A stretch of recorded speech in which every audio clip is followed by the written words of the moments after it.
far from the glow of Earth and the warmth of the Sun. An unassuming moon orbits its colossal parent planet.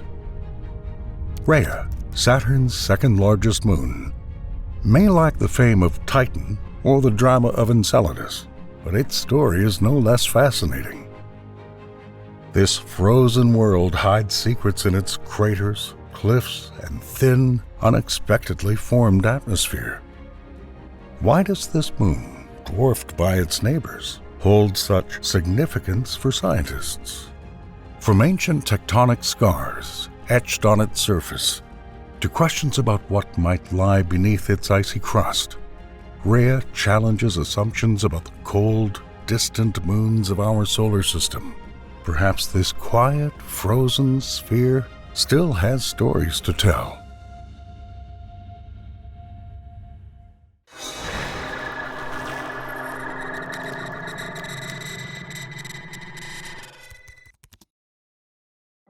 In the winter of 1672, Giovanni Domenico Cassini, an Italian-born astronomer working at the Paris Observatory, made a groundbreaking discovery: a moon orbiting Saturn, later named Rhea after a titaness of Greek mythology.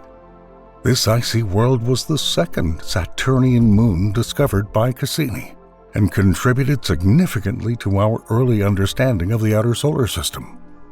Cassini's work went beyond naming celestial bodies. He was one of the first to systematically observe their behavior. His observations of Rhea were part of a larger effort to map the Saturnian system, a task that laid the groundwork for centuries of exploration. Rhea has a diameter of 950 miles, roughly half the size of Earth's moon.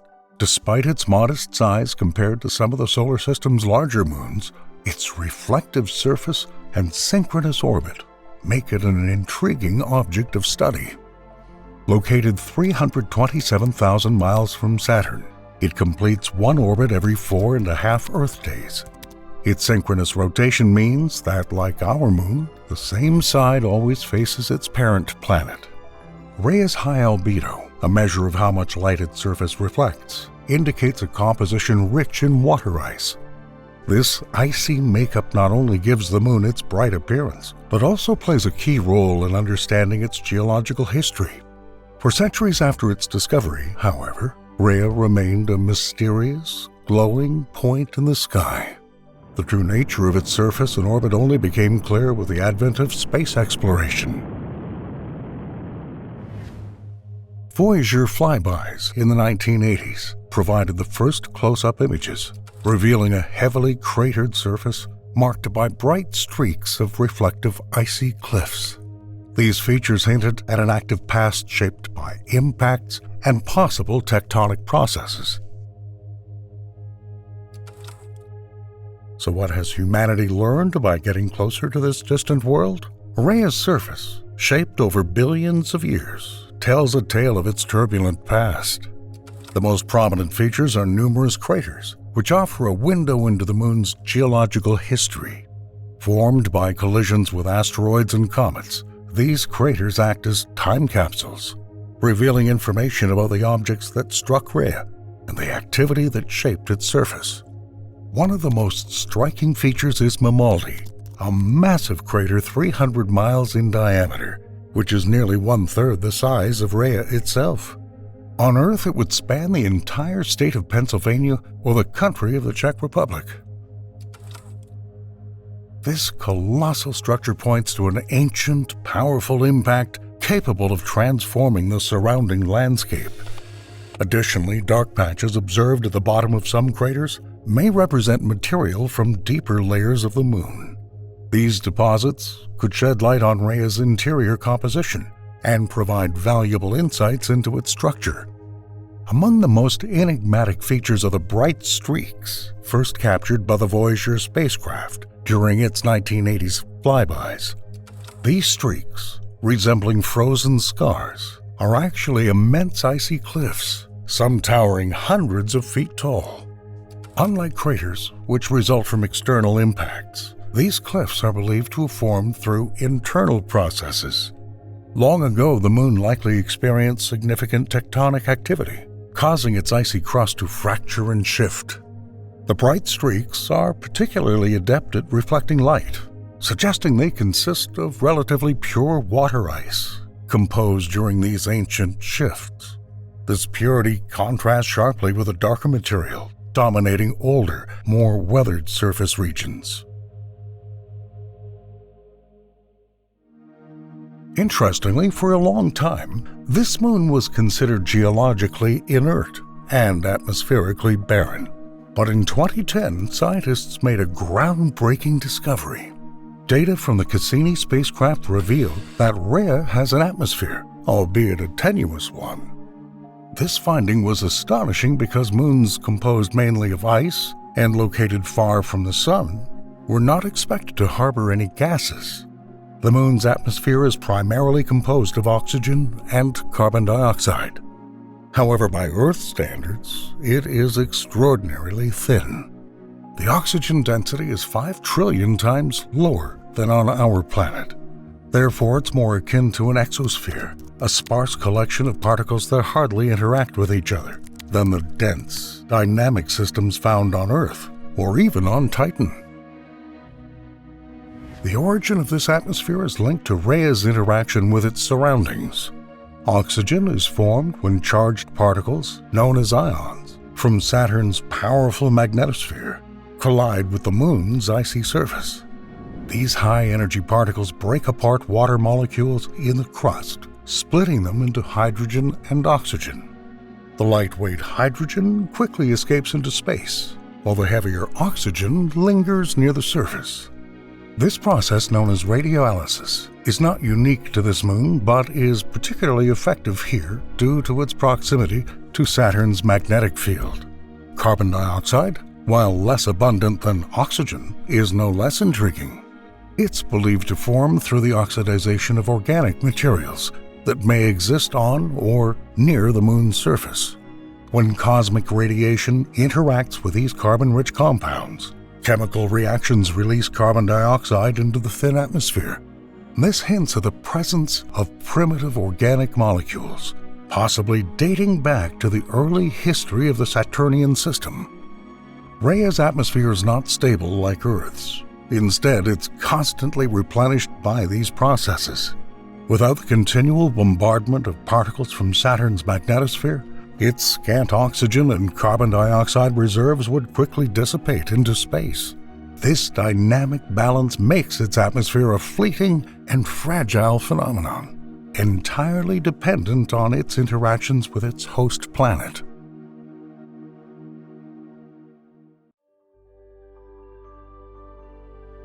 Aside from confirming the presence of an atmosphere, the Cassini mission also analyzed the moon's composition and internal structure, offering insights into the nature of icy moons. With an average density of 1.237 grams per cubic centimeter, Rhea is composed of approximately 75% water ice and 25% rock. This low density underscores its icy makeup, consistent with many moons in the outer solar system. However, it's not merely a frozen wasteland. Scientists describe Rhea as a dirty snowball, a mixture of icy materials interspersed with rocky debris. We should mention one notable aspect of Rhea's shape, which is a deviation from a perfect sphere, forming instead a triaxial ellipsoid. This irregular geometry indicates an uneven distribution of material within its interior. Bulges along certain axes may be remnants of its more fluid state in the distant past, shaped by Saturn's gravitational forces or ancient tectonic activity. In 2006, scientists hypothesized the existence of a subsurface ocean beneath Rhea's frozen crust. Although this theory is less compelling than similar claims for Europa or Enceladus, it remains an enticing possibility. If this ocean exists, it would likely reside between the icy shell and the rocky core, maintained in a liquid state by residual heat or tidal interactions with Saturn. However, unlike Europa and Enceladus, where evidence of subsurface oceans is supported by direct observations of water plumes or magnetic anomalies, The case for Rhea is somewhat speculative. The absence of active geysers or significant heat sources makes the hypothesis harder to confirm. Nevertheless, the possibility is significant because even a faint reservoir of liquid water could reshape our understanding of icy moons and their potential habitability. While a lot remains uncertain, the combination of Rhea's irregular shape and layered composition points to a dynamic history influenced by both internal processes and external gravitational forces.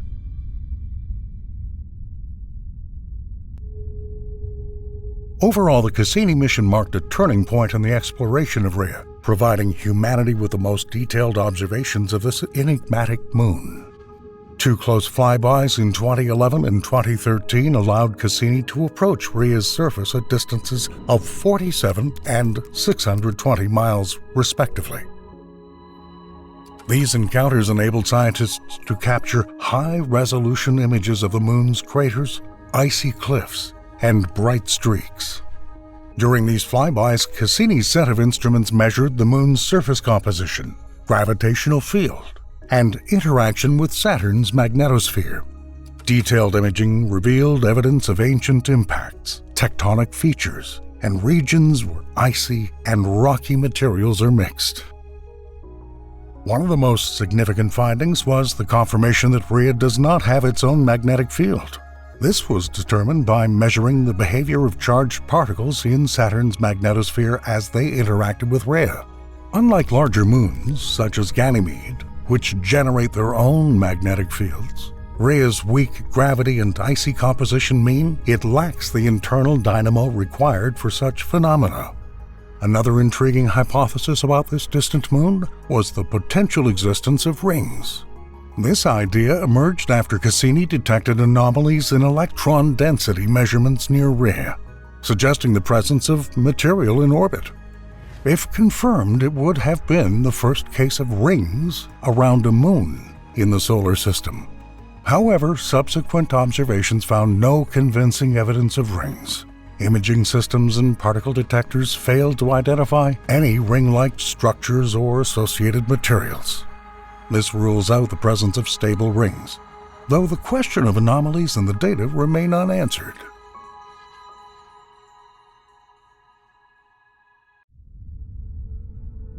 And now let's touch on Saturn itself, its ring system, and Rhea's role in all of this.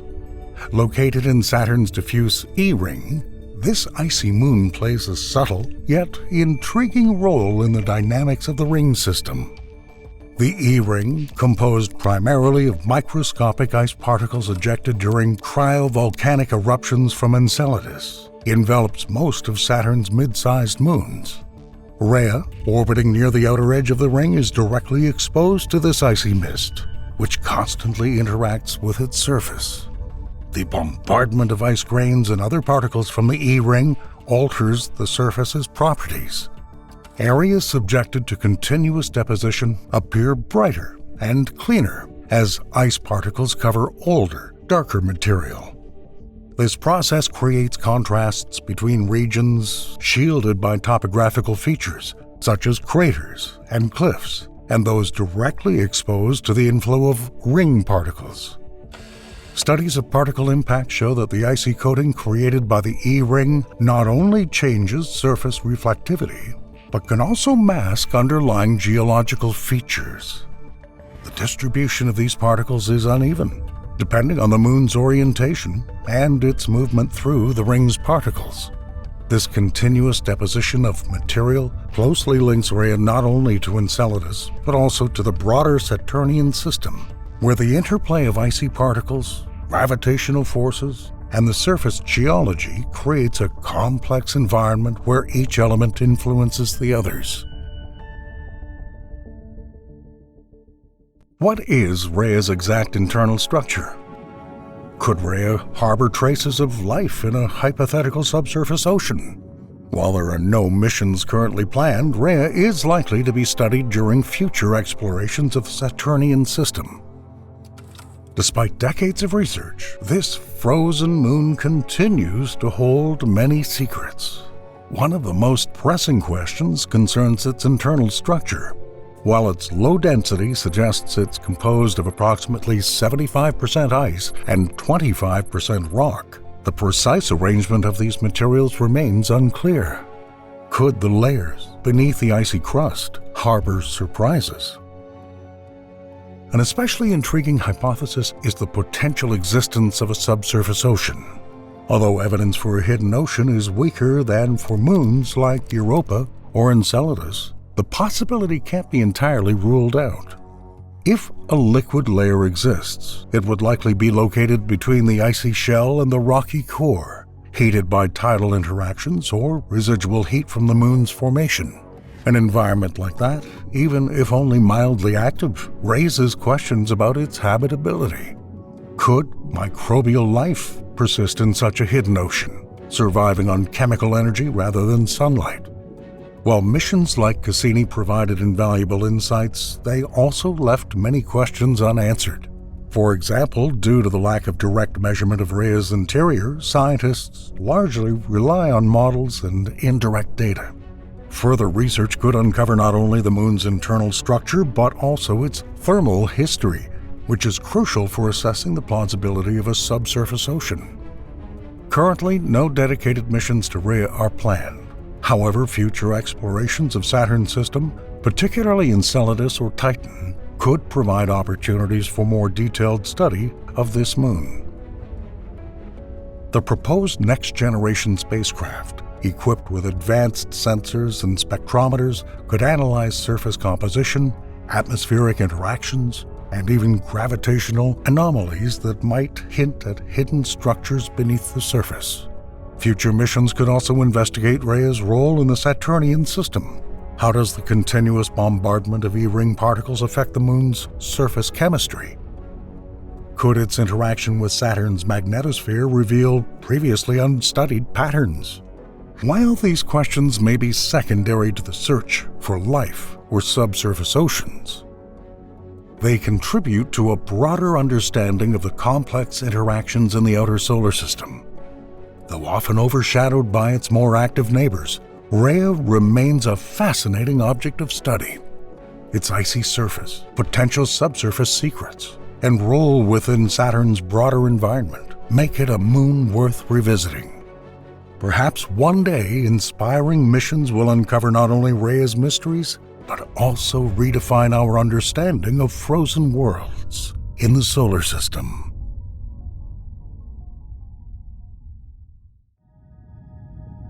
For billions of years, the moon quietly orbited the Earth, its far side hidden from view and untouched by human hands, until today.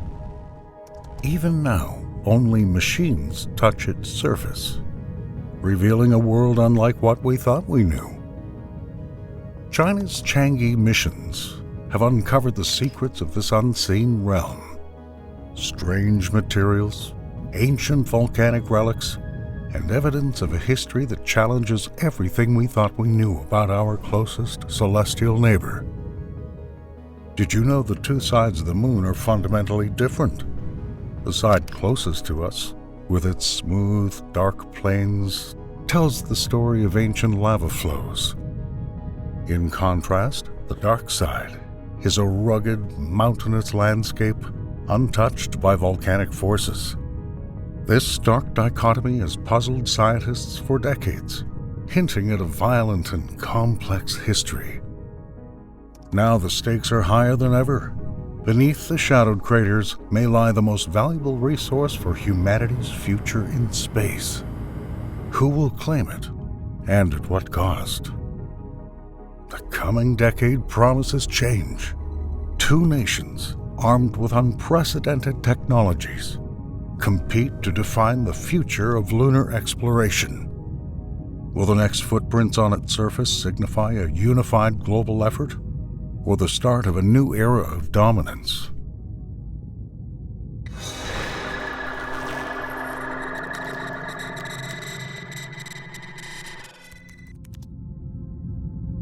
Although the moon is Earth's closest celestial companion, It's hard to imagine the difference greater than the contrast between its hemispheres.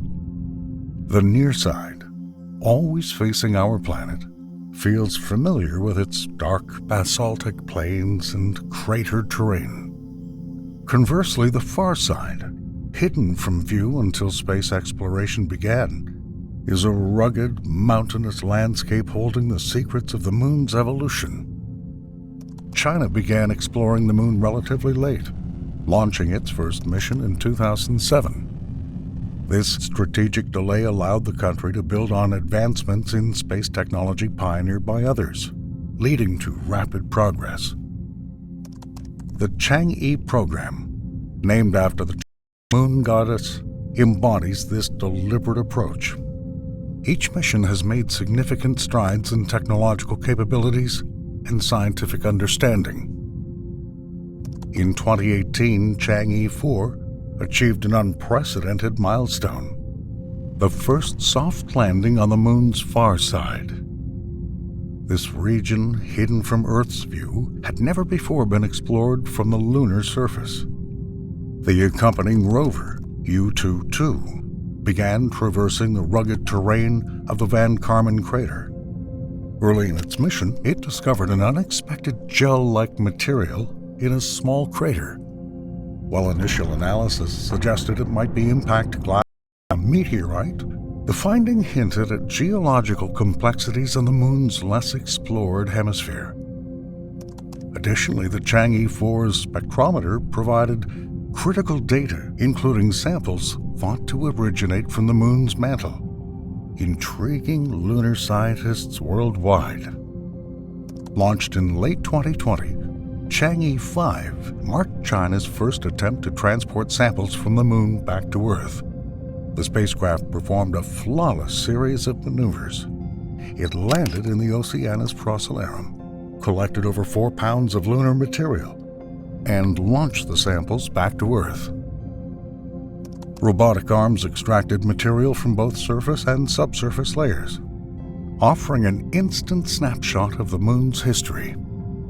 These samples, younger than those collected during the Apollo missions, provided evidence of prolonged volcanic activity in specific regions, reshaping our understanding of the moon's thermal evolution. The mission's achievements extended beyond science.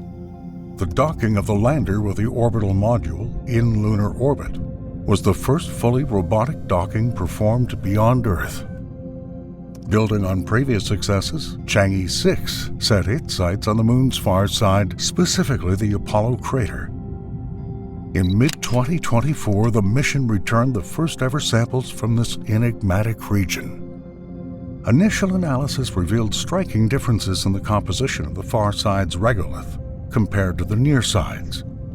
These samples, with lower density and a unique mineral composition, suggest they were shaped under the influence of distinct geological and impact processes. The discoveries made by Chang'e 6 shed light on the mysteries of volcanic activity, collision history within the inner solar system, and even the early composition of the moon's crust. Additionally, its successes paved the way for future missions, including a proposed landing with crew at the moon's south pole by 2030. But more on that later. And so the samples returned by Chang'e missions, particularly from the moon's far side, have provided unprecedented insights into the moon's formation and early geological activity. The dark plains on the near side, known as lunar mare, owe their existence to ancient volcanic activity. These regions are rich in potassium, rare earth elements, and phosphorus, collectively referred to as creep. Creep materials, believed to have formed during the moon's early differentiation, are a hallmark of its volcanic history. These elements suggest a time when internal heat drove magma to the surface, forming the smooth plains visible today. In contrast, the far side is dominated by rugged terrain and a thick crust. Samples collected from the Apollo crater and other regions show a lower concentration of creep materials. This asymmetry indicates that the Moon's internal heat distribution was uneven, possibly due to tidal interactions with Earth during its early formation. These findings align with theories suggesting a massive impact on the far side created the South Pole Aitken Basin, redistributing materials and heat across the Moon. One of the most groundbreaking discoveries is a basalt fragment, dating back approximately 4.2 billion years. This ancient rock, retrieved from the Moon's far side, offers a direct glimpse into its volcanic past. The fragment contains a unique mineral composition, hinting at a volcanic activity vastly different from that on the near side. Unlike the expansive lava flows seen on the near side, volcanic events on the far side were far more localized and less intense. This discovery challenges assumptions about the Moon's thermal history. While the thin crust on the near side facilitated widespread volcanic activity, the thicker crust on the far side likely acted as an insulator, limiting the extent of eruptions. Isotropic analysis of the basalt fragment also hints at the presence of water in the Moon's interior during its early history. The rugged appearance of the far side and the absence of extensive maria can also be attributed to its collision history. Craters on the far side, such as Apollo crater, preserve evidence of asteroid impacts that occurred billions of years ago. The lack of widespread lava flows on this side allowed these impacts to remain relatively intact, providing an untouched record of the early bombardment phase of the solar system. Samples from these craters reveal an abundance of light-colored materials, such as feldspar, a key component of the Moon's crust. This contrasts sharply with the darker basalt-rich samples from the near side. The presence of feldspar, along with more porous and friable structure, supports the hypothesis that the far side's crust was less affected by processes of interim melting and resurfacing. The stark differences between the Moon's hemispheres may also be rooted in its very formation. The prevailing theory, known as the giant impact hypothesis, suggests that the Moon formed from debris resulting from a collision between Earth and a Mars-sized body called Rhea. The uneven distribution of heat and materials during this chaotic period likely set the stage for the observed asymmetry. The lower concentration of creep elements on the far side aligns well with this theory. As the molten Moon began to cool, denser materials may have migrated to the near side, under Earth's gravitational pull. This process, known as tidal heating, could explain why the far side remained geologically distant and less active. The discoveries made on the Moon's far side illuminate critical planetary formation processes that extend beyond our satellite. Understanding the Moon's dichotomy helps refine models of the evolution of rocky planets and their moons, including Earth itself. As new missions continue to explore the Moon, each collected sample brings humanity closer to unraveling the mysteries of our closest celestial neighbor. Let's take a look at the Artemis program, for example, which represents humanity's ambitions to return to the Moon, but this time for sustained exploration and as a gateway to Mars. However, the realization of such an ambitious plan faces significant obstacles. Delays caused by technical issues, financial constraints, and dependence on private industry. The Orion capsule, the crew component of Artemis, has faced repeated delays due to issues with the European-built service module and software integration. During testing, discrepancies were found in navigation systems and life support functions, which are crucial for astronaut safety. These complications have resulted in the launch of the Artemis II spacecraft, which is supposed to orbit the Moon, being pushed back to 2026. At the same time, SpaceX's lunar spacecraft by the name of Starship, a critical element for the first Artemis III landing on the Moon, is still behind schedule. The vehicle is struggling to meet NASA's strict safety and performance requirements, including successful high-altitude and landing tests. The size of Starship, designed to deliver astronauts to the lunar surface, creates unique challenges when integrating with a smaller Orion capsule and the Gateway space station. Moreover, the Artemis program heavily relies on public-private partnerships through initiatives like Commercial Lunar Payload Services, CLPS. While this collaboration fosters innovation and cost reduction, it also places private companies at the mercy of timelines and risk management strategies. Recent failures, such as the Peregrine lander by Astrobiotic and the IM-2 mission by Intuitive Machines, highlight the challenges associated with outsourcing critical components. Despite these setbacks, the CLPS initiative serves as a testing ground for technologies needed for the Artemis program. Autonomous landing systems, lightweight materials, and modular spacecraft designs tested during these missions are paving the way for safer human landings in the future. The experience gained during these efforts is invaluable, even if it comes with delays. The progress of the Artemis program is further complicated by political uncertainty. Shifts in administration priorities, budget fluctuations, and competing domestic issues often lead to schedule shifts. With an annual budget of $24 billion, NASA must allocate funding between the Artemis program, planetary science missions, and the International Space Station. Dependence on private companies adds another layer of complexity, as their profitability and corporate strategies can directly impact mission schedules. And let's not forget about the public enthusiasm for space exploration, which plays a significant role in funding decisions. While Artemis aims to evoke the same awe and wonder as Apollo, the high cost of lunar exploration, about $1 million per kilogram of payload to the moon, raises questions about its economic justification. NASA's leadership must constantly advocate for the long-term value of the program, emphasizing its potential to create a sustainable lunar economy and deepen scientific knowledge. The challenges of the program remind us of the early stages of the Apollo project, marked by constant failures and lessons learned.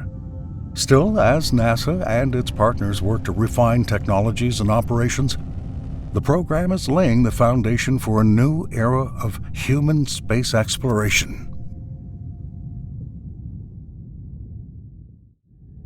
The 21st century space race between China and the U.S. represents a new chapter in the quest for lunar dominance. Unlike the Cold War-era race, driven by ideological rivalry, this competition is defined by strategic ambitions, economic potential, and scientific research. At the forefront of this race are contrasting approaches: China's methodical and centralized program versus the U.S.'s collaborative but complex public-private structure. China's lunar program is characterized by steady, incremental progress. Each mission builds upon the previous one, advancing both technical expertise and scientific results. After Chang'e 6 has already achieved significant success in returning samples from the far side, China's ambitions now extend to establishing a permanent presence on the moon. By 2030, the country plans to land astronauts at the moon's south pole, a region of great interest due to the presence of water ice in permanently shadowed craters. The centralized approach of the Chinese government allows for streamlined decision-making and concentrated funding. The program benefits from long-term planning, with space exploration prioritized as a strategic goal. Additionally, a well-developed network of lunar relay satellites ensures reliable communication and navigation, which is crucial for operations of the South Pole. Moreover, China has expressed interest in developing the international partnerships for its lunar missions, particularly with countries in Asia, Africa, and Europe. While this collaboration is limited compared to NASA's extensive global partnerships, it enhances China's influence in shaping the future of space exploration. In contrast, U.S. lunar ambitions rely on collaboration between NASA and private companies. This public-private model has fostered unprecedented innovation, ranging from reusable rockets to autonomous landing systems. However, it also creates challenges, as discrepancies in timelines, priorities, and resource allocation can lead to delays. Unlike China's centralized system, NASA must navigate fluctuating political landscapes and competing interests from its commercial partners. While this approach promotes technological breakthroughs, it requires careful coordination to align missions with broader strategic goals. One of the advantages of the American approach is its focus on sustainability. The Gateway Lunar Station and the proposed LunaNet communication system are designed to lay the groundwork for continuous research. These projects aim to support not only Artemis missions, but also future international and commercial endeavors, strengthening the U.S.'s leadership in space exploration. The South Pole is a critical location in the lunar race. Its deposits of water ice are invaluable for sustaining human presence and producing rocket fuel. Control of this region could provide significant strategic and economic advantages, making the moon a stepping stone for deeper space exploration. However, the complex terrain and extreme environmental conditions will pose a real test for both countries' capabilities. The renewed focus on the moon has raised concerns about the potential monopolization of lunar resources and the broader consequences of the competitive space race. As China and the U.S. pursue their lunar ambitions, questions arise about the balance between cooperation and competition, as well as the strategic significance of lunar exploration in an increasingly polarized global landscape. A resource like water ice is not only essential for sustaining human life, but also holds potential for in situ utilization, including the production of hydrogen and oxygen for fuel. Control over these deposits could offer significant economic and strategic advantages. China's targeted approach, with missions like Chang'e 6 aimed at scientifically and economically valuable regions, raises concerns about exclusive access. By steadily developing its lunar potential, China may position itself as the primary extractor and distributor of these resources. Given the lack of comprehensive international frameworks for distributing lunar resources, this scenario has sparked discussions about the need for new governance mechanisms to prevent monopolization. Existing treaties, such as the 1967 Outer Space Treaty, prohibit sovereign claims on celestial bodies, but they do not adequately address the commercialization of resources. The potential dominance of one party in mining lunar ice and minerals could change these frameworks, prompting nations to reconsider the rules for space exploration and resource use. Despite the rivalry, recent events hint at opportunities for cooperation. The provision of lunar samples from the Chang'e 5's mission to American researchers marks a step towards scientific diplomacy. By sharing findings and fostering mutual understanding, such exchanges could ease tensions and pave the way for broader cooperation. Historically, science has bridged divides between warring nations. Even during the Cold War, the U.S. and the Soviet Union exchanged samples, contributing to breakthroughs in planetary science. Such cooperation can only benefit research and potentially lead to the establishment of international norms for resource use. The moon is not just a scientific frontier, it's a platform for broader strategic ambitions. Whether it's resource extraction, technological development, or geopolitical influence, the actions taken in the coming years will shape humanity's presence in space for decades to come. The balance between competition and cooperation remains essential to ensure that the Moon becomes a shared resource for all of humanity.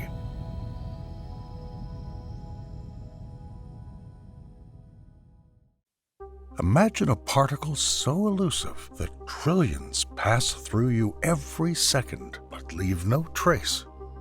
A particle born in the fiery hearts of stars, in the cataclysmic collapse of supernovae, or perhaps in the first moments of the universe itself. These are neutrinos, tiny messengers from space, carrying secrets that could rewrite the laws of physics.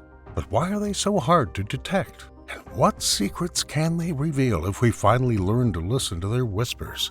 Diving into the realm of these ghostly particles, we go where the known meets the unknown, and where the smallest particles hold the key to the biggest questions.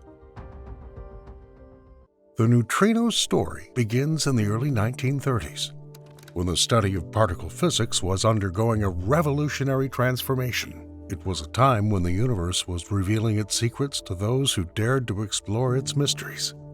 Wolfgang Pauli, an Austrian theoretical physicist, faced a problem. In beta decay, a type of radioactive decay observed in atomic nuclei, energy seemed to disappear. This disappearance contradicted the principle of conservation of energy, one of the most fundamental laws of physics. Pauli proposed a radical idea. What if the missing energy was carried away by an undetectable particle? He tentatively named this particle neutron, although Enrico Fermi soon renamed it neutrino to avoid confusion with the already discovered neutron. Fermi, an Italian physicist, was in turn instrumental in developing a theory describing this elusive particle and cementing its place in the scientific lexicon. Let's travel back to the Cold War era, a time when science and politics were closely intertwined. Neutrinos, once a mere theoretical curiosity, became the center of secret research projects driven by geopolitical tensions. The rivalry between the United States and the Soviet Union was not just about military might. It extended to the realm of science, where both sides sought breakthroughs that could give them an advantage. One such story is that of Bruno Pontecorvo, an Italian physicist who fled to the Soviet Union amid growing political tensions in the West. Pontecorvo had been heavily involved in neutrino research, and his defection caused a stir in both intelligence services and scientific circles. His departure led many to wonder if crucial information had been compromised, illustrating the distrust and anxiety of the Cold War era, and the extent to which neutrino research had become the subject of international intrigue. This period was marked by secret experiments, some conducted deep underground in abandoned mines or remote locations, where scientists were trying to catch these ghostly particles. Neutrinos, while among the most common particles in the universe, are also among the most elusive. These tiny particles are incredibly light and have such a small mass that for a long time it was thought to be zero. Unlike other fundamental particles, neutrinos interact only through the weak nuclear force and gravity, making them extremely difficult to detect. They pass through ordinary matter as if it were not there. Trillions are passing through you right now, completely undetected. 3 types or flavors of neutrinos are known: electron, muon, and tau neutrinos. Each is associated with a corresponding charged particle: electron, muon, and tau. But what makes neutrinos truly fascinating is their ability to oscillate between these flavors. This phenomenon, known as neutrino oscillation, was a revolutionary discovery because it suggested that neutrinos have mass, a fact not accounted for in the original standard model of particle physics.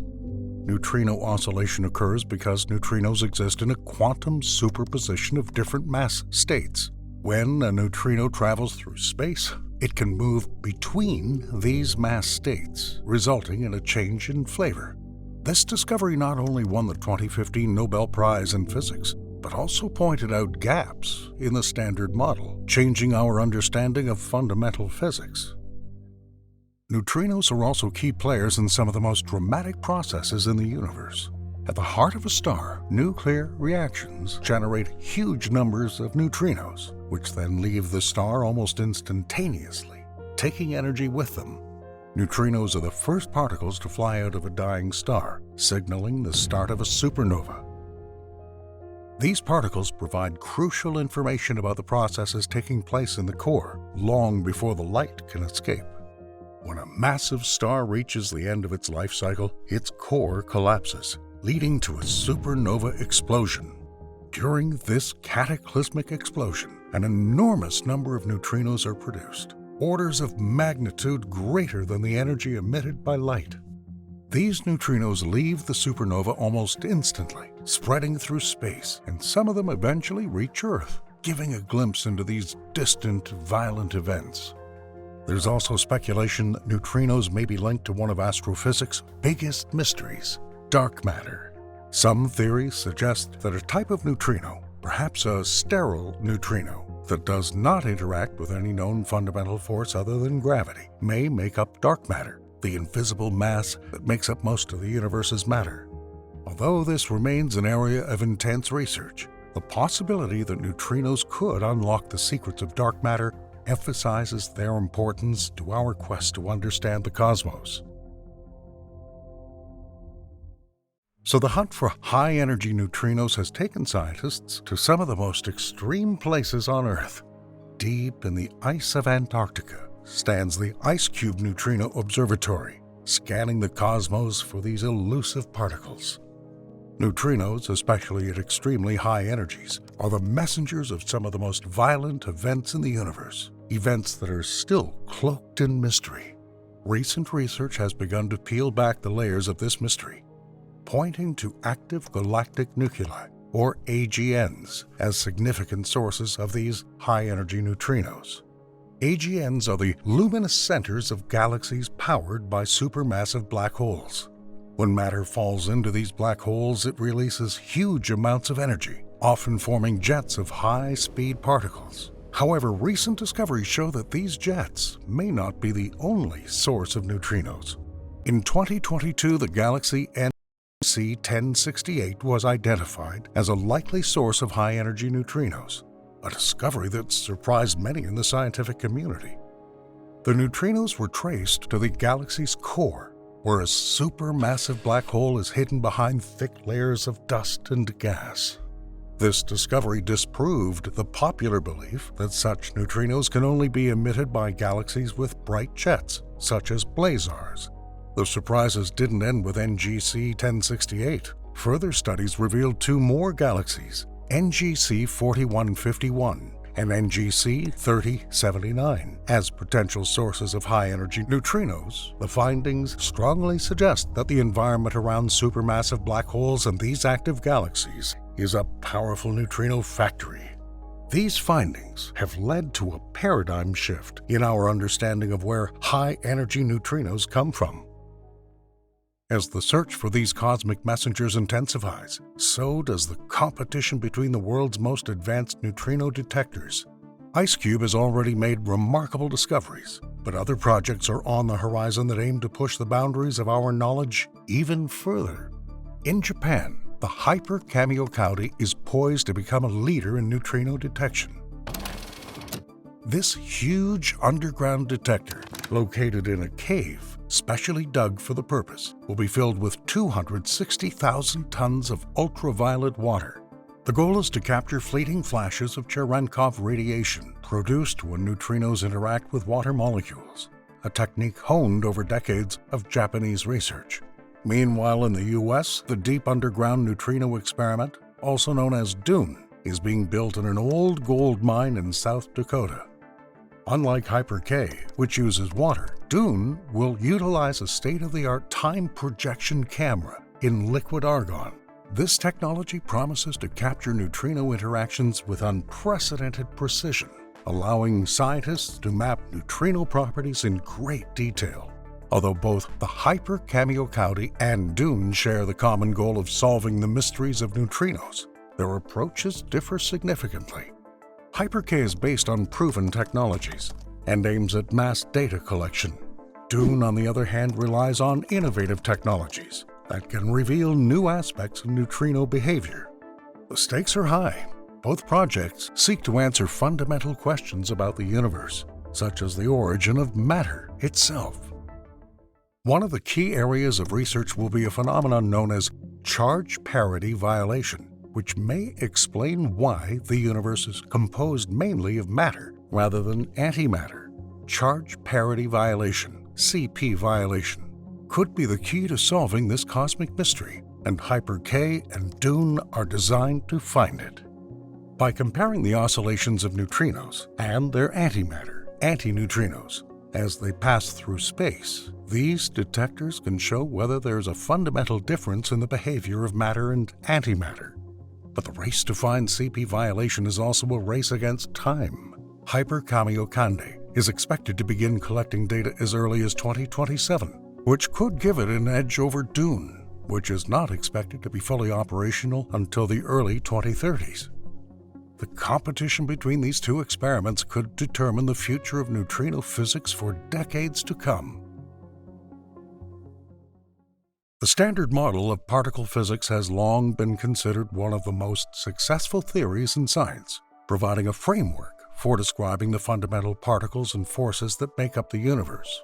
However, even this robust model has its limitations, and nowhere is this more apparent than in the study of neutrinos. These elusive particles, which have almost no interaction with other matter, have properties that push the boundaries of our understanding.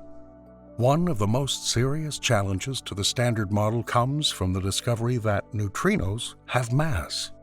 According to the original scheme, neutrinos were thought to be massless, but the observation of neutrino oscillation, when neutrinos change from one type to another, proved otherwise. This discovery alone was enough to shake the foundations of the Standard Model. But that was not all. The consequences of the appearance of neutrino mass go beyond a simple revision of the model. They suggest the possible existence of a new type of neutrino, the sterile neutrino. Now, we've already mentioned this in passing, but here's the gist of it. Unlike the three known types of neutrinos, electron, muon, and tau, which interact through the weak nuclear force, sterile neutrinos interact only through gravity.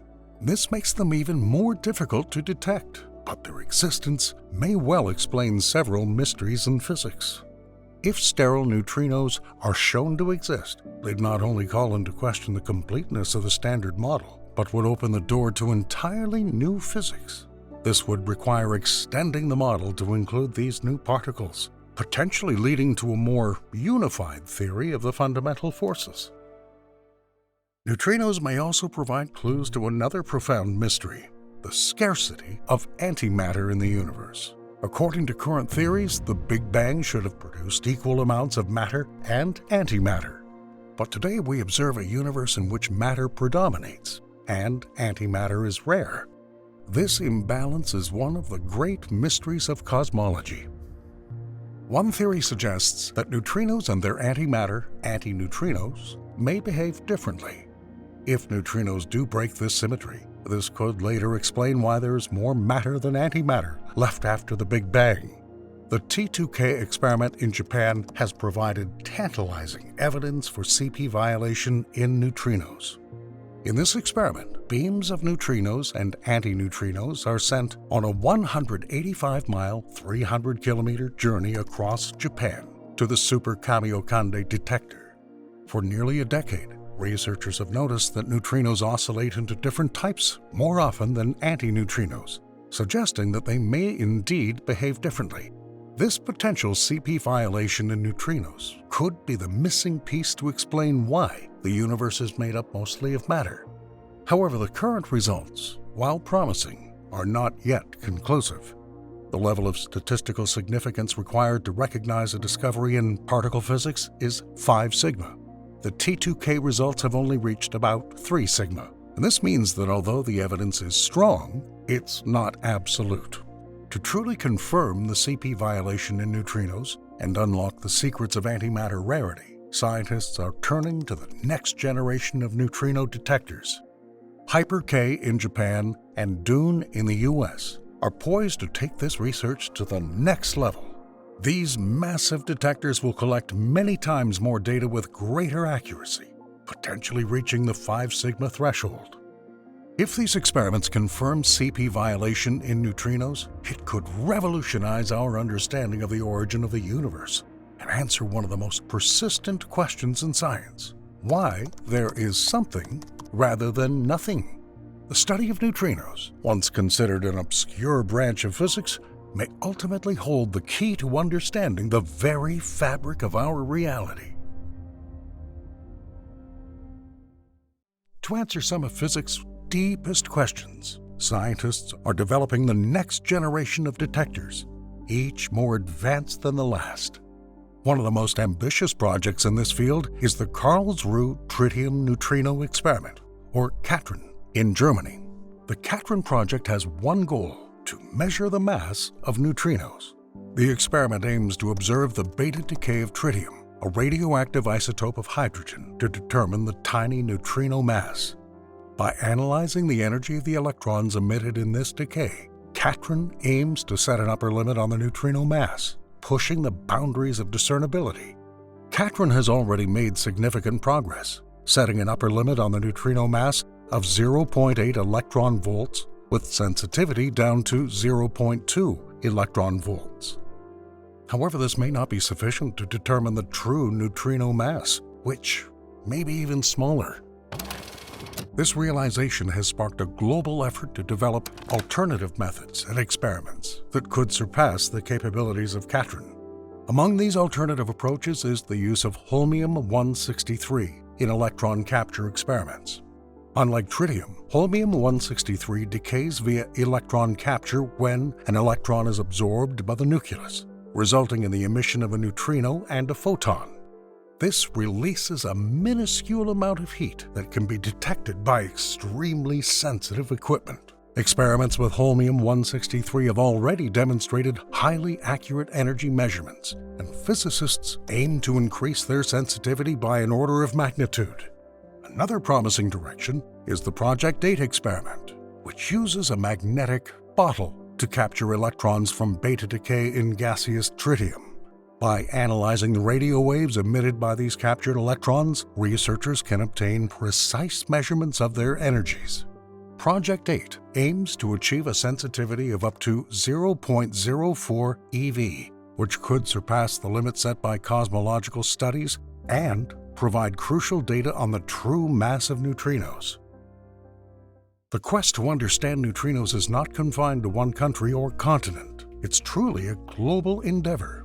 The challenges posed by these elusive particles have brought together scientists from around the world, fostering collaboration across borders. As we await the first signals from Japan's Hyper-K, which is already taking shape in a newly dug cave, and await news from Dune, nestled deep in an old South Dakota gold mine, the next chapter in our understanding of the universe is just beginning. Stay tuned as we journey through the frontiers of science, making one discovery at a time.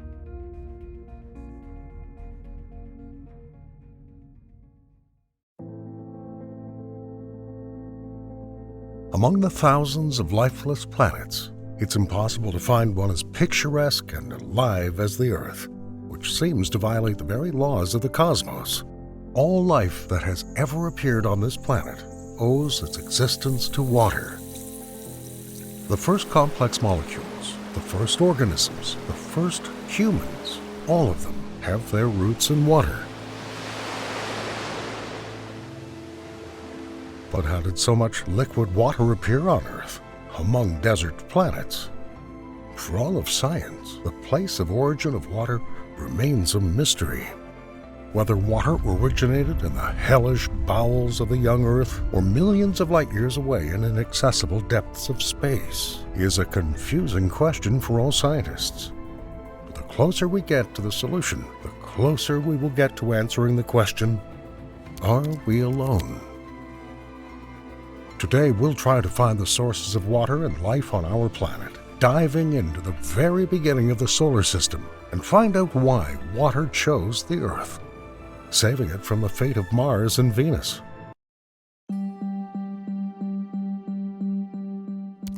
A approximately 70% of the Earth's surface is covered by water. The imposing number of bodies of water on the planet seemed to us to be something quite ordinary, and based on what we know about the birth of planets, the Earth should have been completely dry. Let's go back to the very beginning of the life of our solar system. We're looking at a young sun, which has just formed from the remnants of an ancient supernova, which left a giant plume around it, a protoplanetary disk of dust and gas that spread over hundreds of millions of kilometers due to nuclear processes in the star. Many of the planets we know today, including the Earth, will be formed from these building blocks in billions of years. Since the only materials that could exist around the Sun at that time were stone and iron, the 4 nearest planets were formed from them. According to a recent study by the California Institute of Technology, the planetesimals from which the Earth was formed consisted of dry, stony materials. These building materials did not contain volatile substances such as water.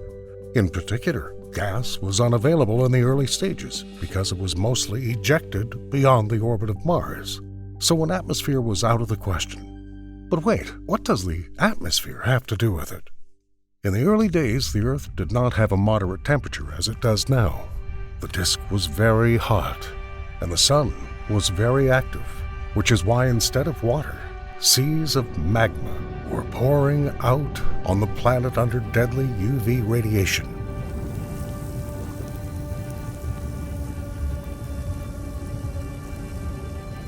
Therefore, there was no way that water could be retained on such a hot Earth in liquid form. And because there was no atmosphere, water could not accumulate as steam. The magmatic period could have lasted for several tens of millions of years until the surface cooled down. And, according to many studies, including those of the University of Chicago, water began to appear after that. But how did that happen? The Earth couldn't have formed with an ocean because it would have boiled over due to the hot protoplanetary disk. It would have become a scorched, dry planet like Venus, for example.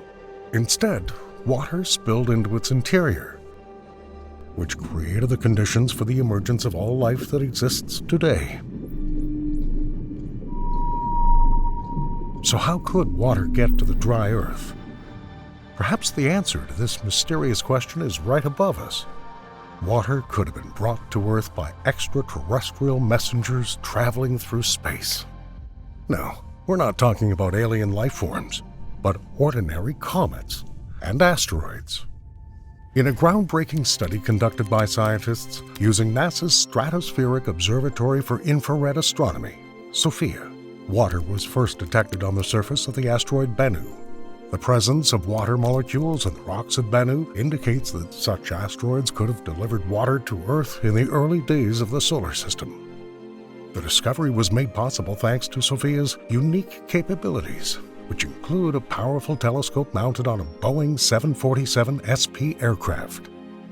By flying over 99% of the Earth's atmospheric water vapor, SOFIA was able to capture infrared waves that are otherwise blocked, allowing for precise observations of the composition of Bennu's surface.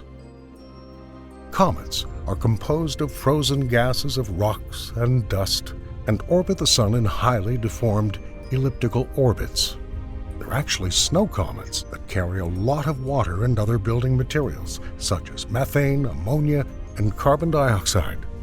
As they approach the Sun, comets melt, releasing clouds of water vapor that are captured by the Earth's gravity. Asteroids are the remnants of the primordial solar system during its active formation. They also had a significant impact on filling the Earth with various important elements, such as silicate rocks, iron, nickel, etc., depending on the class of composition. For example, the most common, chondritic asteroids, or Class C, have up to 13.5% water in their composition, the molecules of which could be transported as space dust. Therefore, it seems very likely that comets and asteroids may be behind the global appearance of water on Earth. The carbonaceous asteroid Bennu is considered to be a time capsule from the early solar system, containing valuable clues about its formation and evolution. The Water on Bennu adds to the growing body of evidence that carbonaceous asteroids may be important sources of water and organic compounds essential for life. The presence of hydrated materials on Bennu, which form in the presence of water, suggests that Bennu's parent body had liquid water in the past. This also means that Bennu, or similar asteroids, could have been water carriers to the early Earth, contributing to the formation of the planet's initial water supply. In particular, in the period from 3.8 to 4.1 billion years ago, the inner planets of the solar system experienced a strong bombardment by asteroids and comets, better known as the Late Heavy Bombardment. This event may explain the abundance of water on the planet, but it still requires in-depth research, such as the craters on the Moon, which were probably left by the bombardment. The atmosphere also did not stand in the way of these travelers, so asteroids and comets freely entered the Earth's space, accumulating the first water. According to the research of space chemists led by Nicolas Dauphaz, about 10% of water could have been brought to Earth by comets and asteroids. Along with asteroids and comets, meteorites are another candidate. Meteorites are fragments of asteroids or comets. The most likely source of water could be molten meteorites, which have been floating around since the formation of the solar system. However, recent studies of this type of meteorite have shown that they have a very low water content. But all is not lost for meteorites. There are several other types, including carbonation chondrites and enstatite chondrites. Despite their complicated names, these two species are currently considered to be the most likely source of water on Earth, as they contain up to 20% water on average and could even bring 3 times as much water to Earth as our oceans have now. Over time, as the Earth cooled and geologic activity decreased, it took the first steps toward the developing plate tectonics. The movement of these plates formed new mountains and ocean trenches, contributing to the system of water transfer from rivers to oceans. Plate tectonics also allowed water to be stored in the Earth's evolving mantle, motivating geologic activity and thus the formation of water within the planet. Constant bombardment by cosmic bodies also continued to fill the Earth with water.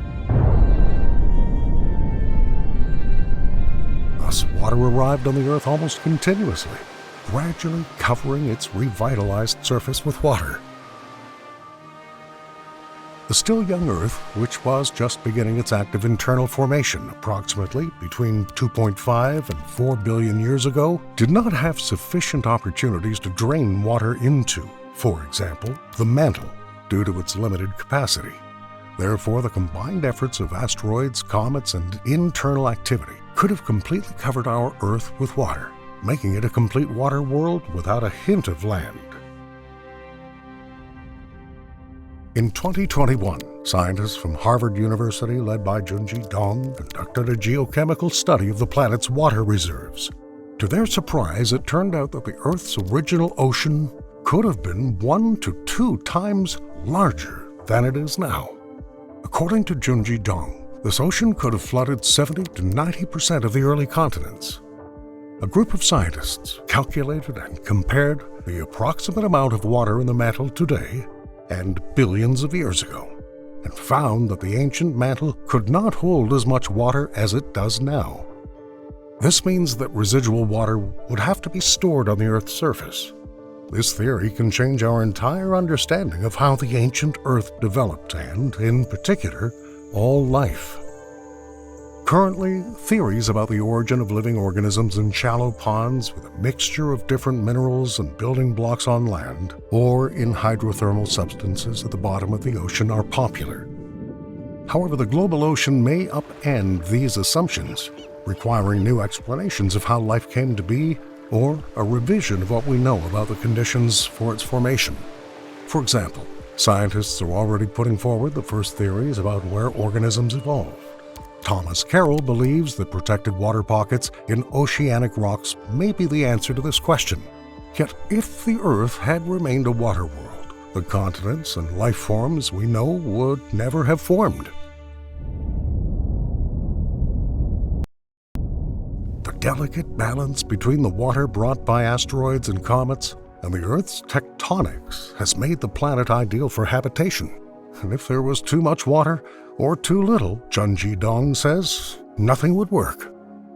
But only extraterrestrial space bodies could not form and maintain an ocean for a long time. Venus and Mars also experienced bombardment, but they failed to retain much water on their surfaces for a long list of reasons. And one of these reasons is the location and temperature regime in the solar system. As long as Venus is too close to the Sun and Mars is too far away, the Earth seems to be in an ideal place to maintain water in liquid rather than gaseous or solid forms. Such a place in planetary systems is called the Goldilocks zone.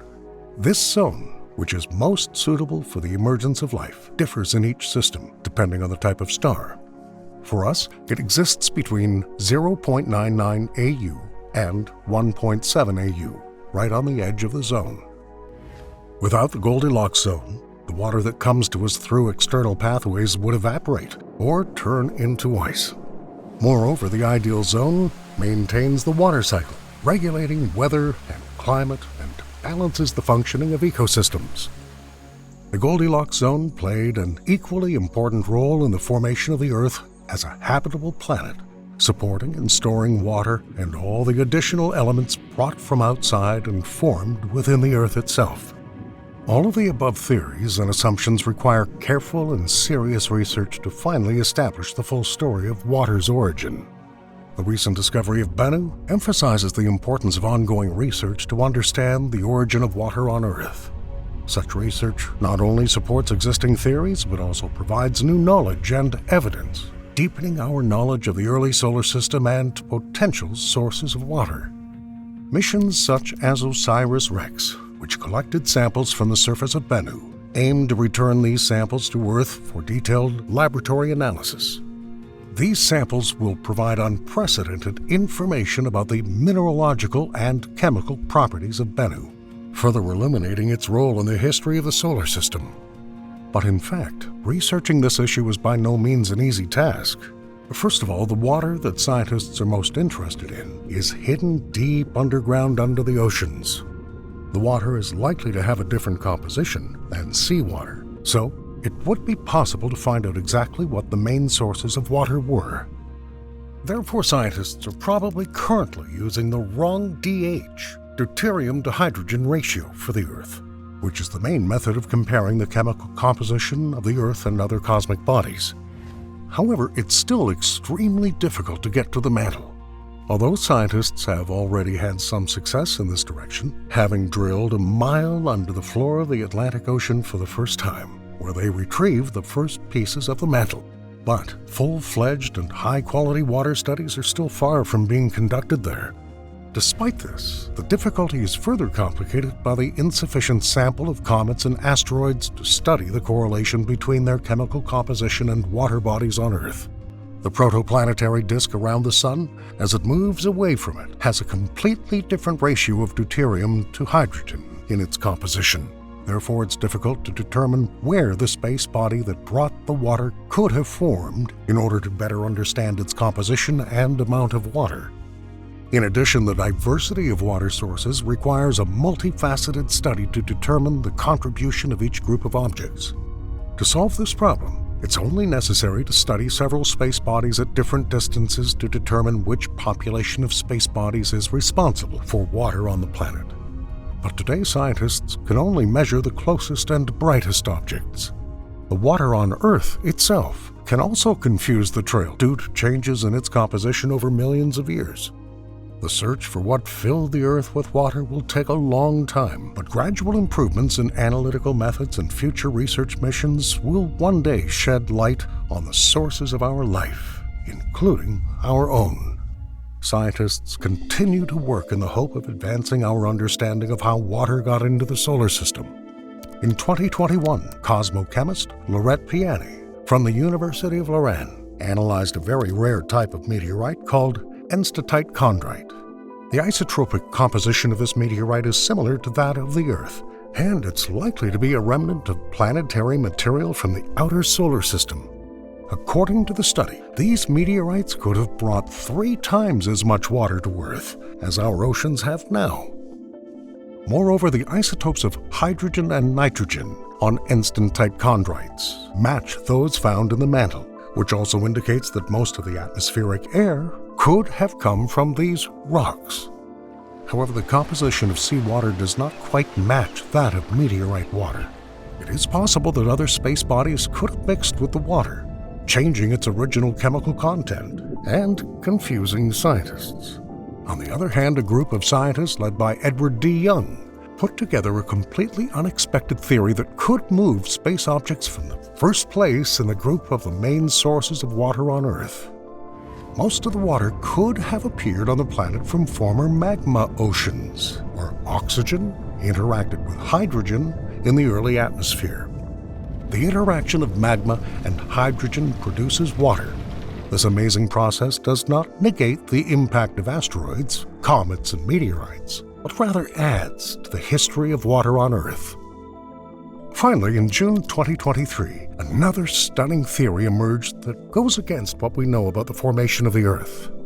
According to this theory, instead of water appearing on Earth due to cosmic bodies, our planet was attracted mostly by pebbles and ice particles from the protoplanetary disk in the early stages of its existence, like a vacuum cleaner.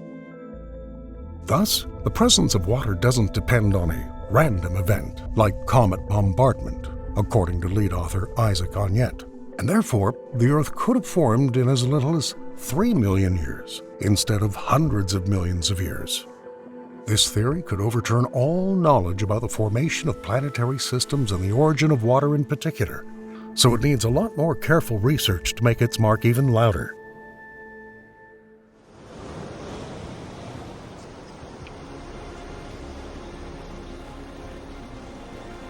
The history of water on Earth is one of the most intriguing questions for modern science. Scientists propose many theories and assumptions based on studies of samples as old as the Sun itself, getting closer to the desired solution every day. Whether brought by comets, meteorites, and asteroids, or formed by the Earth itself, water is fascinating for its mystery and ability to shelter and sustain life. And one day, its mastery will be tamed, and we will finally know how the Earth came to life.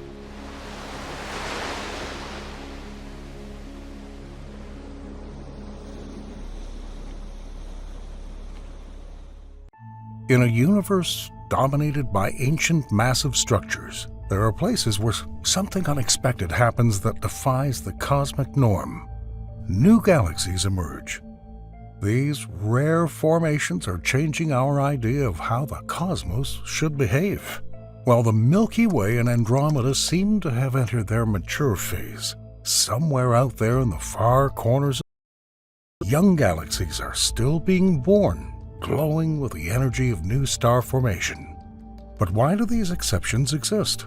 What forces allow them to thrive when the rest of the universe has slowed down? By exploring these distant regions, we learn about the forces that lead to the formation of such grand structures, the role of dark matter in all of this, and the mysterious processes that allow some galaxies to defy the passage of time. The discovery and classification of galaxies was a milestone in our understanding of the universe. In the early 20th century, observations by Edwin Hubble showed that the nebulae observed in telescopes were not just gas clouds inside our galaxy, but entire galaxies, each containing billions of stars.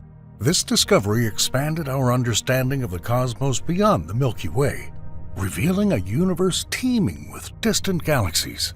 Soon, galaxies were categorized by their shape: spiral, elliptical, and irregular. These classifications helped astronomers create a more organized view of the cosmos, which led to further study of the origin and evolution of these huge structures. However, as our observations deepened, a surprising pattern emerged. The vast majority of galaxies observed were ancient, dating back almost to the very beginning of the universe. This discovery was unexpected. When the first detailed studies of galaxies were conducted, scientists expected to find a range of galaxy ages, including recently formed galaxies. However, instead of a universe full of young galaxies still in the formation stage, they found that most galaxies had already reached maturity. These findings challenged existing theories of cosmic evolution at the time, raising questions about how and when galaxies formed. At first, the scientific community was stunned. The rarity of young galaxies seemed to contradict the ongoing process of star formation that's still observed in the universe today. This paradox, the presence of ongoing star formation in predominantly ancient galaxies, posed a serious question to our understanding of galaxy formation and evolution. As astronomers delved deeper into this mystery, they began to realize that the formation of galaxies may not be as simple as previously thought. The processes that govern the early universe, such as the distribution of dark matter and the influence of cosmic structures, seem to have played a more important role in shaping its landscape than first thought. These factors likely contributed to the rapid formation of galaxies shortly after the Big Bang, leading to a shortage of newly formed ones in the modern era. Determining the age of galaxies is a complex task that relies on a variety of methods, most of which focus on the age of the stars within them. For example, astronomers have used several methods to estimate the age of the stellar population of the Milky Way and Andromeda. One of the main methods involves studying the distribution of stars in the Hertzsprung-Russell diagram, or HR diagram, which shows the dependence of the luminosity of stars on their temperature. In particular, astronomers focus on the turning point of the main sequence, the stage at which stars begin to leave the main sequence and turn into red giants. This point is very sensitive to age. The position of the pivot point on the HR diagram can give an accurate estimate of the age of the stellar population. Another important method is the study of globular clusters, dense groups of ancient stars orbiting around the outskirts of galaxies. The age of these clusters is also determined by the rotation points of the main sequence of their stars. And since globular clusters are among the oldest objects in the galaxy, they provide crucial clues about their formation history. For example, the oldest globular clusters in the Milky Way are about 13 billion years old, indicating that the Milky Way itself formed shortly after the Big Bang. In addition to studying star clusters, astronomers also use spectral analysis. By analyzing light spectra, particularly absorption lines, they can determine the relative proportions of different types of stars. Older galaxies are dominated by red, cooler stars, while younger galaxies have more blue, hotter stars. The discovery that many galaxies, including the Milky Way, formed nearly 13.8 billion years ago, shortly after the Big Bang, was a significant breakthrough in cosmology. The rapid collapse of clouds of primordial gas under the influence of dark matter probably played a crucial role in these early formations. This process laid the foundation for the cosmic structures we see today. So the formation of galaxies in the early universe is a story deeply intertwined with the mysterious and influential presence of dark matter.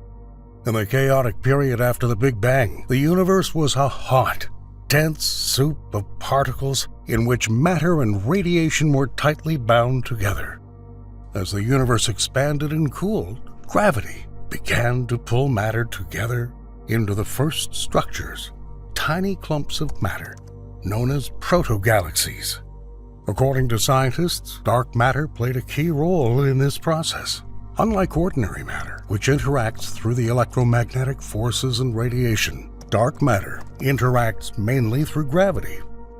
Because of this, dark matter began to stick together earlier than ordinary matter, forming the basis on which the first galaxies eventually formed. These dense regions of dark matter, often called dark matter halos, provided the gravitational wells needed to pull in gas and dust, leading to the formation of the first stars and eventually the first galaxies. These early galaxies were relatively small and simple compared to the huge and complex galaxies we see today. They were often irregularly shaped, and lacking a distinct structure, such as that of the Milky Way. But over time, driven by the gravitational pull of dark matter, these proto-galaxies began to merge and interact. As proto-galaxies merged, they grew in size and complexity, forming more massive structures that eventually evolved into the spirals, ellipticals, and irregular shapes that populate the modern universe. This period of intense formation and merger is often referred to as cosmic noon, a time of active star formation and growth through mergers at a much higher rate than we observe in the modern universe. So why are newly formed galaxies such a rarity in the modern universe? One of the key factors contributing to this phenomenon was the very process of galaxy mergers. In the early universe, when galaxies were smaller and more numerous, there were frequent interactions and collisions between them. However, as the universe expanded and matured, such collisions became less frequent, resulting in fewer new galaxies. Another factor is the changing influence of dark matter halos. In the early universe, halos were smaller and more concentrated, favoring the collapse of gas and the formation of new stars and galaxies. As the universe expanded, it became larger and more diffuse, making it harder for the gas to cool and condense into new formations. The large-scale structure of the universe, often referred to as the cosmic web, also plays a notable role in this process. Galaxies are not randomly distributed, but are arranged along huge threads of dark matter that stretch across the cosmos, connecting galaxy clusters. Along these threads, gas flows into them, fueling the star formation process. However, in the present epoch, most of the gas has already been consumed or trapped in larger and more stable structures, which also leads to a decrease in the rate of new formation. However, despite all that we've just said, there are rare cases that violate this trend. One such example is the dwarf irregular galaxy known as ISWICKY 18.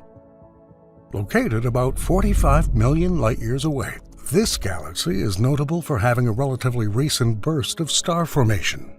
Unlike most, ISWICKY 18 began its first major burst of star formation only about 500 million years ago, well after the period when most galaxies in the universe were fully formed.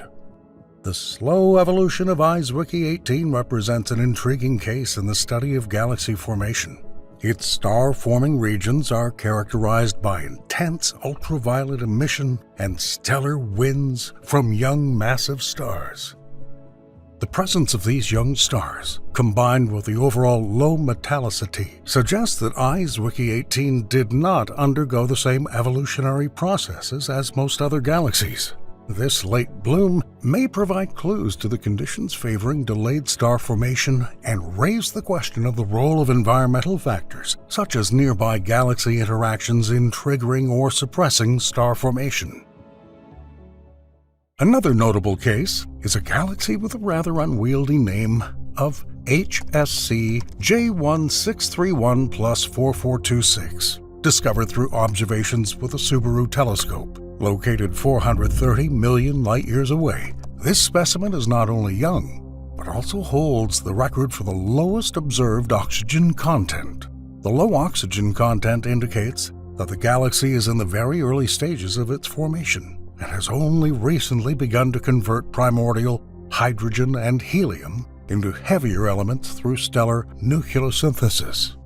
The galaxy size, about 0.8 million solar masses, comparable to a star cluster in our Milky Way, further emphasizes its youth. The fact that such a young and small specimen exists so late in the history of the universe is surprising, given that in the early universe, the conditions for galaxy formation were much more favorable. And given that the expansion of the universe continues to accelerate, making conditions for the formation of new galaxies more and more impossible, such findings become quite extraordinary. At the same time, star formation is a continuous process that continues even in ancient galaxies. And star clusters such as the Pleiades provide clear evidence of this ongoing activity. The Pleiades, often referred to as the Seven Sisters, is a young open star cluster located just 448 light-years from Earth. Despite the age of the Milky Way galaxy being over 13 billion years old, the Pleiades cluster is a relative newcomer, having formed only about 100 million years ago. This indicates that even in such a mature galaxy as ours, there are still regions of active star formation. The formation of star clusters like the Pleiades usually occurs in regions of galaxies where there's a high concentration of gas and dust. These molecular clouds collapse under their gravity, giving birth to new stars. In the case of the Pleiades, the stars of the cluster are still relatively young and hot, and they emit bright blue light, making the cluster visible to the naked eye. Such star clusters are not unique to our galaxy. In neighboring galaxies, such as the Large Magellanic Cloud, abbreviated LMC, star formation is also ongoing. The LMC, a companion galaxy to the Milky Way, contains the oldest known stars as well as regions where new ones are still forming. One such ancient star, LMC 119, that was only discovered this year, is believed by scientists to be about 13 billion years old. This discovery highlights the remarkable longevity of some stars and suggests the conditions for star formation are still not fully understood by us. These star-forming regions are not just remnants of the past, but a critical factor in the future evolution of galaxies. As new stars form, they contribute to ongoing dynamical processes in their host galaxies, affecting everything from the formation of planetary systems to the distribution of elements necessary for life. While star formation continues in some regions of galaxies, like the Milky Way, a significant factor affecting the overall evolution of these galaxies is the presence of the previously mentioned dark matter halos. These halos extend far beyond the visible edges of galaxies and play a crucial role in their formation and structure. As we know, dark matter has a significant gravitational influence on galaxies. This influence is most evident in the way galaxies rotate. Observations have shown that the outer regions of spiral galaxies, including the Milky Way, rotate much faster than would be expected with only visible matter. This discrepancy suggests the presence of a massive invisible component forming a spherical halo around the galaxy. The dark matter halo not only stabilizes galaxies, but also affects their ability to form new stars, and, consequently, new galaxies. In the early universe, dark matter halos provided the gravitational wells necessary for the collapse of gas and the formation of the first galaxies. Over time, however, these halos grew in size and became more diffuse, preventing the formation of new galaxies. The expanding halos, with their enormous gravitational influence, can prevent the gas from cooling and condensing into new stars, effectively suppressing the birth of new galaxies in the current epoch. These dynamics create a delicate balance in the cosmos, where dark matter both promotes and inhibits the growth of cosmic structures. According to scientists, the presence of such halos is one of the key reasons why we see fewer new galaxies forming today compared to the early universe, marking a significant shift in cosmic evolution. Understanding the formation and evolution of galaxies remains one of the most serious challenges of cosmology. Despite significant progress, debates about the fundamental processes that shape the universe are still ongoing. One of the key debates concerns the formation of structures in the cosmos, whether it occurs according to the top-down or bottom-up approach.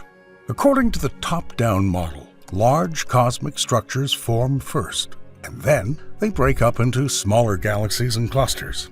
According to this model, the largest galaxies and galaxy clusters appeared at the very beginning of the universe's history, and smaller structures were formed as these large structures decayed.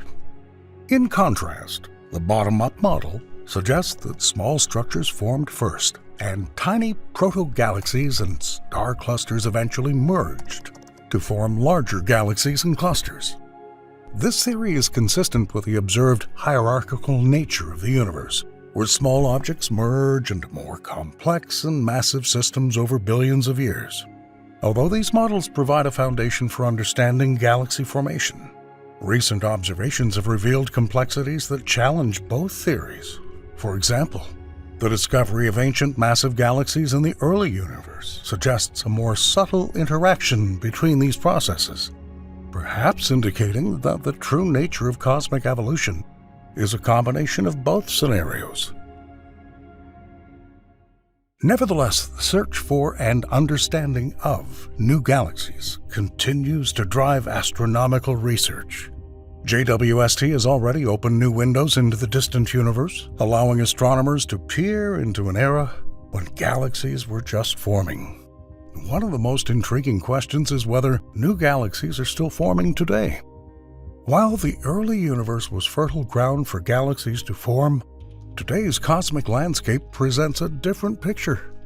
As the universe expands and dark energy accelerates this expansion, conditions suitable for galaxy formation become increasingly rare. Future astronomical missions are poised to push the boundaries of our knowledge even further. Instruments such as the Vera C. Rubin Observatory and the European Space Agency's Euclid mission will shortly carry out deep space surveys that are likely to reveal new galaxies that have eluded previous observations. These missions are aimed not only at discovering new galaxies, but also at unlocking the mysteries of dark matter, dark energy, and the overarching structure of the universe. History of the universe is far from complete. As we continue to explore the cosmos, discoveries change our understanding and raise new questions.